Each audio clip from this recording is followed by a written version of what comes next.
warahmatullahi wabarakatuh. Assalamualaikum warahmatullahi wabarakatuh. Perkenalkan, nama saya Fikri, guru ngaji. Fikri atau Fitri? Fikri. Oh. Ya, saya guru ngaji di Tegerong Entertainment. Oke. Ustadz, kaitannya dengan perkataan Imam Malik yang mengatakan ta'allamal adaba qabla an tata'allamal ilma. Beliau belajar adab 16 tahun, belajar ilmu 4 tahun. Ya. Pertanyaan saya, kenapa belajar adab itu jauh lebih lama dibandingkan dengan belajar ilmu? Ya. Kemudian adakah kitab khusus yang membahas kaitannya dengan adab?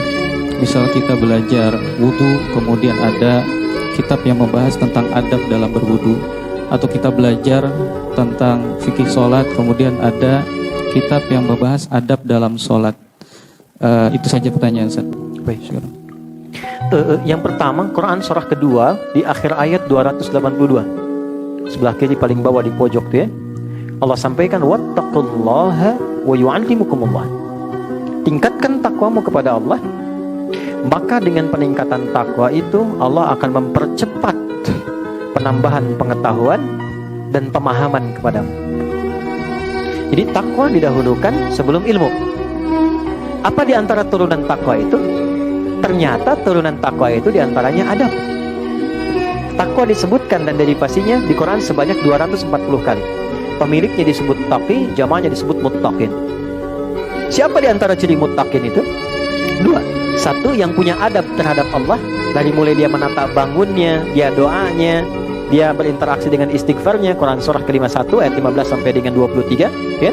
Dan orang yang punya adab dengan sesama, Quran surah ketiga ayat 133 sampai 134. Alladzina yunfiquna fis sarai wad dharra wal kadhimina al ghaidha wal 'afina 'anil nas wallahu yuhibbul muhsinin. Adab. Kenapa adab didahulukan sebelum ilmu? Adab itu sikap moral yang membimbing kita untuk berperilaku baik. Jelas? Kalau orang berilmu, adabnya belum baik, moralnya belum baik, maka dia akan berbuat perilaku yang buruk, yang damage-nya lebih besar dibandingkan dengan orang yang belum punya ilmu.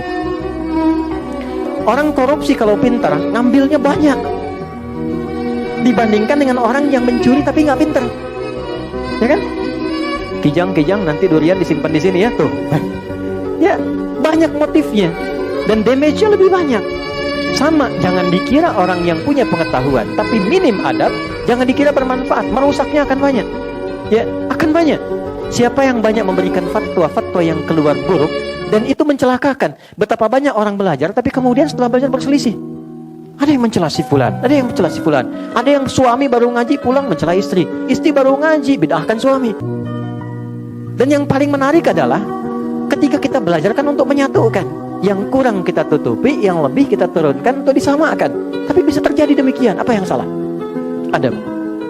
Maka Islam datang untuk melatih adab terlebih dahulu, dan saat yang bersamaan ilmu diberikan. Jadi tidak harus nunggu 16 tahun. Itu bersamaan. Karena saat belajar adab pun sedang belajar ilmu, ilmunya khusus adab. Karena itu para ulama itu mendahulukan pelajaran adab dengan babnya sebelum masuk kepada ilmu-ilmu pokoknya. Apa di antara contohnya? Imam An-Nawawi itu menulis kitab Riyadhus Shalihin 1896 hadis. Sebelumnya Al-Arba'in 42 hadis. Lalu Syarah Sahih Muslim 9 jilid Sahih Muslim. Tapi kitab yang pertama ditulis apa? At-Tibyan fi Adab Hamalatil Quran. Bagaimana ahli Al-Quran itu punya adab dalam mengajar dan dalam belajar. Anda lihat di antara bab pertamanya, wala yata'allamu illa mimman kamulat ahliyatuhu. Tidaklah seorang murid belajar kecuali kepada guru satu yang pakar di bidangnya. Jangan sampai ini mengundang belajar hadis tapi pada orang yang tidak tahu hadis. Kalau gurunya paham fikih, fikih saja. Gurunya tafsir, tafsir saja. Jangan diminta guru tafsir ngajar fikih. Salah. Yang kedua apa? Wa kamulat akhlaquhu. Akhlaknya baik. Jangan sampai memang pintar tapi maaf, membencinya banyak, kasar kata-katanya, sehingga muridnya keluar pintar nas tapi pintar juga kekasarannya, pintar juga mencela orangnya. Itu kata Imam Nawawi nggak berkah ilmunya. Maka adab penting. Datanglah dari guru lokal namanya Syekh Muhammad Hashim bin Ash'ari, menulis 19 kitab. Di antara 19 itu kitab pertamanya Adabul Alim wal Muta'allim. Maka diajarkan di situ dasar-dasar adab. Kemudian masuklah kepada apa yang Anda tadi sampaikan. Saya ada koleksi hampir 40 di kitab tentang sholat. Nah, di antara kitab-kitab itu ada beberapa yang bagus yang menjelaskan tentang hikmah, makna dan adabnya. Satu namanya Nadharat fi Ma'anis Shalah. Yang kedua namanya Asrarus Shalah. Nanti lain waktu kalau tiba lagi, misalnya nanti kita tunjukkan sesuai dengan apa yang teman-teman harapkan. Jelas ya? Allahu a'lam bishawab.